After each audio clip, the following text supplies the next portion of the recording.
नमस्कार दोस्तों, आप सभी का एक बार फिर से स्वागत है आपके अपने यूट्यूब चैनल परीक्षा की शिक्षा में। तो अभी तक अगर आपने हमारे चैनल को सब्सक्राइब नहीं किया तो सब्सक्राइब करके जुड़ जाइए।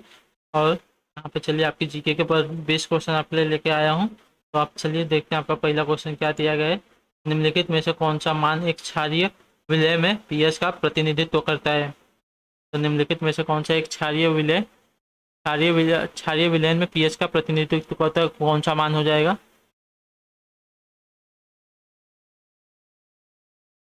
तो जो भी 7 से ऊपर होते हैं वो आपका क्षारीय विलयन में पीएच का मान प्रतिनिधित्व करते हैं। ठीक है, तो ऑप्शन नंबर सी जिसका भी हो राइट हो जाएंगे। तो चलिए आपका अगला प्रश्न देखिए। 32 नंबर प्रश्न आपसे क्या पूछेगा। दहन के लिए निम्नलिखित में से कौन सी गैस आवश्यक है। दहन के लिए निम्नलिखित में से कौन सी गैस आवश्यक है आपको बताना है। तो दहन के लिए आपको ऑक्सीजन, ऑप्शन नंबर सी आपका बिल्कुल राइट हो जाएगा। दहन के लिए ऑक्सीजन आपकी गैस आवश्यक होती है। किसी जलने वाले पदार्थ ये वायु या ऑक्सीकरण द्वारा जल जाने की प्रक्रिया को दहन या जलना कहते हैं। ठीक है, तो चलिए आपका अगला प्रश्न 33 नंबर प्रश्न देखिए क्या पूछा गया है। मरणोपरांत भारत रत्न से विभूषित प्रथम व्यक्ति कौन है। मरणोपरांत भारत रत्न से विभूषित प्रथम व्यक्ति कौन है आपको बताना है। तो मरणोपरांत जिसको मरने के बाद भारत रत्न पुरस्कार से सम्मानित किया गया वो कौन है।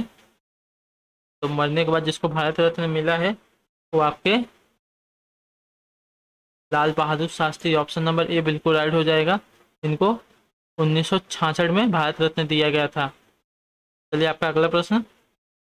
प्रोटियम, ड्यूटेरियम और नाइट्रियम को निम्नलिखित में से किस श्रेणी में रखा गया है। प्रोटियम, ड्यूटेरियम और ट्राइटीरियम को किस श्रेणी में रखा गया है, इन सभी चारों ऑप्शन से आपको बताना है। तो प्रोटीरियम, ड्यूटेरियम और ट्राइटेरियम को आपको आइसोटोप ऑप्शन नंबर ए में रखा गया है। तो ऑप्शन ए जिसका भी है वो राइट हो जाएंगे। साथ ही एकदम आपका ऑप्शन नंबर ए जिसने भी टिक किया एकदम राइट है। चलिए आपका अगला प्रश्न। पर्यावरण अध्ययन की प्रकृति पर्यावरण अध्ययन की प्रकृति निम्नलिखित में से समर्थन नहीं करती। आपको बताना है कि जो पर्यावरण अध्ययन की प्रकृति है निम्नलिखित में से किसको किसको समर्थन नहीं करती आपको बताना है। तो पर्यावरण अध्ययन की प्रकृति आपको देखिए, बच्चे कम गलतियां करें इसका समर्थन नहीं करती। तो ऑप्शन नंबर ए आपका बिल्कुल राइट हो जाएगा। पर्यावरण समर्थन की प्रकृति में निम्नलिखित में से कौन सा समर्थन नहीं करती। तो बच्चे कम गलतियां करें इसका समर्थन नहीं करती। आपका अगला प्रश्न 36 नंबर। प्रतिबल की एसआई इकाई क्या है। तो प्रतिबल की एसआई इकाई आपको बताना है। तो प्रतिबल की आपकी एसआई इकाई आपकी पास्कल, ऑप्शन नंबर बी बिल्कुल राइट है। प्रतिबल की आपकी एसआई इकाई पास्कल हो जाएगी। जिसका भी ऑप्शन नंबर बी आ रहा है तो एकदम राइट हो जाएंगे। आपका अगला प्रश्न 37 नंबर प्रश्न देखिए आपसे क्या पूछा है। निम्नलिखित में से किस विटामिन की कमी से रिक्टेक्स की बीमारी होती है। तो आपको बताना है कि किस विटामिन की कमी के कारण रिक्टेक्स की बीमारी होती है। तो विटामिन डी के कारण आपकी रिक्टेक्स की बीमारी होती है। तो ऑप्शन नंबर ए जिसका भी है साथी एकदम राइट हो जाएगा। विटामिन डी की कमी के कारण आपकी रिक्टेक्स की बीमारी होती है।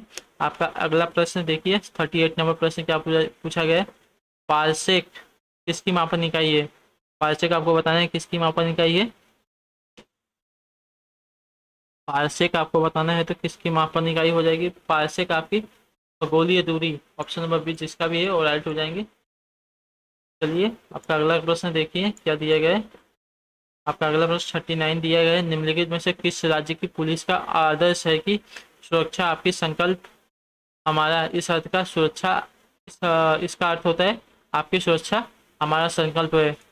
तो ये किस राज्य पुलिस की आदर्श है कि सुरक्षा आपकी संकल्प हमारा। तो किस राज्य द्वारा है, किस राज्य की पुलिस द्वारा बताया गया है। तो ये आपका उत्तर प्रदेश पुलिस द्वारा है। ऑप्शन नंबर सी बिल्कुल राइट हो जाएंगे। उत्तर प्रदेश राज्य पुलिस का आदर्श है, आदर्श वाक्य है, सुरक्षा आपकी संकल्प हमारा। जिसका अर्थ है आपकी सुरक्षा हमारा संकल्प। सुरक्षा आपकी संकल्प हमारा, इसका अर्थ है आपकी सुरक्षा संकल्प हमारा। उत्तर प्रदेश पुलिस प्रदेश द्वारा है। तो ऑप्शन नंबर सी जिसका भी है वो राइट हो जाएंगे। ये आपका अगला प्रश्न 40 नंबर प्रश्न देखिए क्या पूछा गया आप सभी से।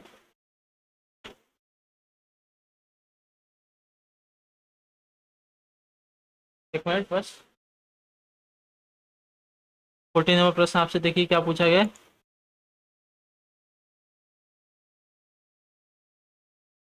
संयुक्त राष्ट्र वन्य जीव CMS, संयुक्त राष्ट्र जीव CMS को के संबंधित निम्न कथन पर विचार कीजिए।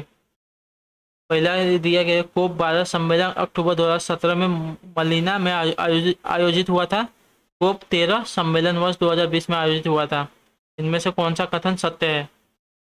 तो संयुक्त राष्ट्र वन्य जीव CMS कोप से संबंधित निम्न में से कौन सा कथन है सही आपको बताना है। यहाँ पे दो कथन दिए, कोप 12 सम्मेलन अक्टूबर 2017 में मलीना में आयोजित हुआ था, या कोप 13 सम्मेलन वर्ष 2020 में भारत में आयोजित हुआ था।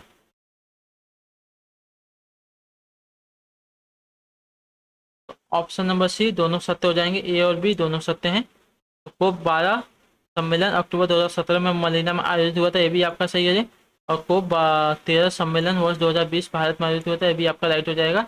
तो संयुक्त राष्ट्र वन जीव CMS कोप, आपका ये दोनों ऑप्शन ए और ऑप्शन बी दोनों राइट हो जाएंगे। चलिए आपका अगला प्रश्न देखिए आपसे क्या दिया गया है।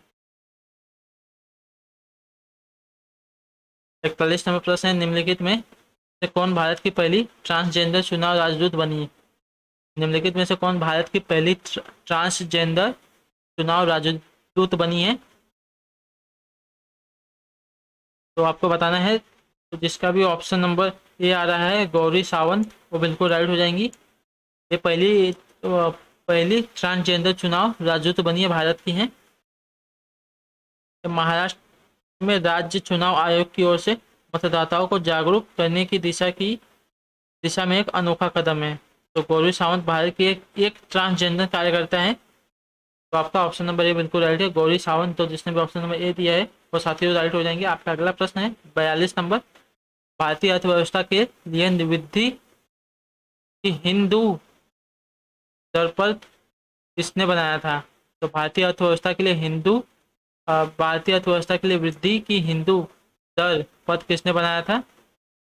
अर्थव्यवस्था के लिए वृद्धि की हिंदू दर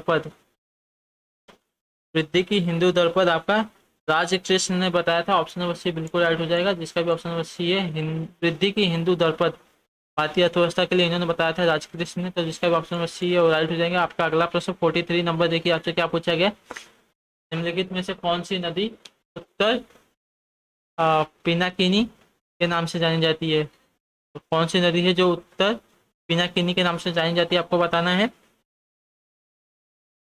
तो उत्तर पिनाकिनी के नाम से आपकी पेनार नदी जानी जाती है, पेनार नदी। जिसका भी ऑप्शन नंबर डी आ रहा है वो बिल्कुल राइट हो जाएंगे। पेनार नदी कर्नाटक में नंददुर्ग पहाड़ी से निकलकर पूरब की ओर 970 किलोमीटर बढ़कर बंगाल की खाड़ी में गिरती है। पापाधन और चित्रावली इसकी सहायक नदियां हैं। चलिए आपसे अगला प्रश्न देखिए 44 नंबर क्या पूछा गया। जादू घोड़ा का संबंध आपका किससे बताना है? तो जादू घोड़ा का संबंध आपको बताना है किससे हो जाएगा। तो जादू घोड़ा का ऑप्शन संबंध आपका यूरेनियम के खनन से है।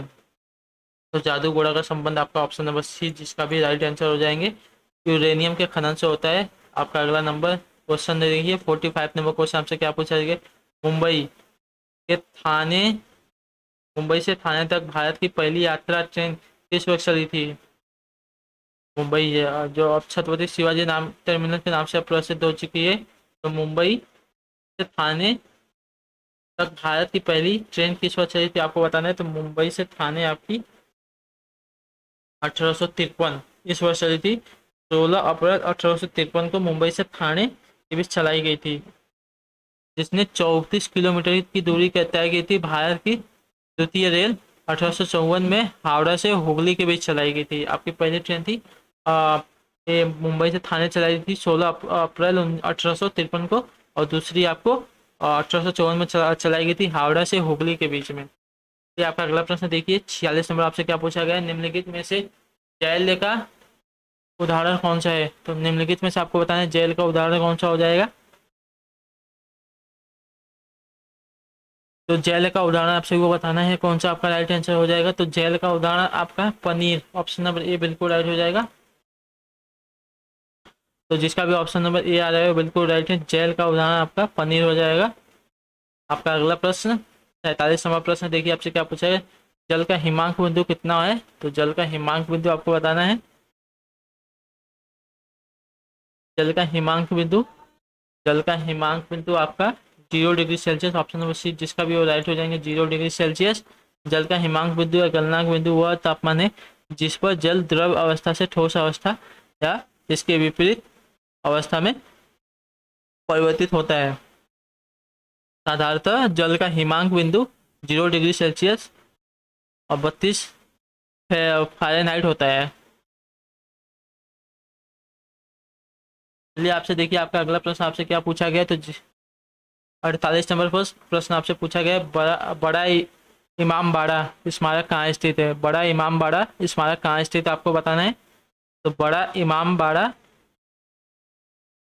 आपका लखनऊ में स्थित है। तो जिसका भी ऑप्शन नंबर ए आ रहा है वो बिल्कुल राइट हो जाएगा। बड़ा इमाम बाड़ा स्मारक आपका लखनऊ में स्थित हो जाएगा। आपका अगला प्रश्न 49 नंबर देखिए क्या पूछा गया। आरएफपी का पूरा नाम क्या है जिसका प्रयोग आईटी सेक्टर में आरएफपी दस्तावेज के संदर्भ में किया जाता है? तो आरएफपी का आपको फुल फॉर्म बताना है। तो आरएफपी का पूरा नाम क्या होगा आप सबको बताना है। तो आरएफपी का पूरा फॉर्म फुल फॉर्म देखिए क्या हो जाएगा। Request for proposal. तो request for proposal option number A बिल्कुल राइट हो जाएगा। रिक्वेस्ट फॉर प्रपोजल आपका ऑप्शन नंबर ए बिल्कुल राइट है। इसका प्रयोग आईटी सेक्टर में दस्तावेज में किया जाता है। चलिए आपका अगला प्रश्न 50 नंबर प्रश्न है और आपका जीके का आखिरी प्रश्न है। भारत में एक राष्ट्रीय दल के रूप में मान्यता प्राप्त करने के लिए किसी दल को कम से कम कितने मत प्राप्त करने चाहिए? तो भारत में एक राष्ट्रीय दल के रूप में मान्यता प्राप्त करने के लिए किसी दल को कम से कम कितने मत प्राप्त करने चाहिए आपको बताना है। तो भारत में एक राष्ट्रीय दल के रूप में मान्यता प्राप्त करने के लिए किसी दल को कम से कम 6 वैध मत 4 या अधिक राज्यों में चाहिए। 6 मत वैध और या अधिक राज्यों में चाहिए। 6 मत वैध 4 या अधिक राज्यों में चाहिए। ठीक है, 6% वैध मत, 6% वैध मत 4 या अधिक राज्यों में चाहिए। तो आपका ऑप्शन नंबर ये जिसने भी दिया है वो राइट हो जाएंगे। तो ये रहे आपके जीके के 20 क्वेश्चन। तो आई होप कि आपको क्लास अच्छी लगे। क्लास अच्छी लगे तो क्लास को शेयर कीजिए अपने दोस्तों के साथ और वीडियोस को ज़्यादा से ज़्यादा लोगों तक पहुंचाइए। और हमारे चैनल से अभी तक आपने नहीं जुड़े हैं तो जुड़ जाइए। हम रेगुलर बेसिस पे ऐसे ही आपकी बीएड इंट्रेंस एग्जाम की तैयारी कराते रहेंगे। तो क्लास से जुड़ने के लिए आप सभी का बहुत बहुत धन्यवाद। चलिए आपसे मिलते हैं आपकी अगली क्लास में। तब तक के लिए tata bye bye, take care, जय हिंद, जय भारत।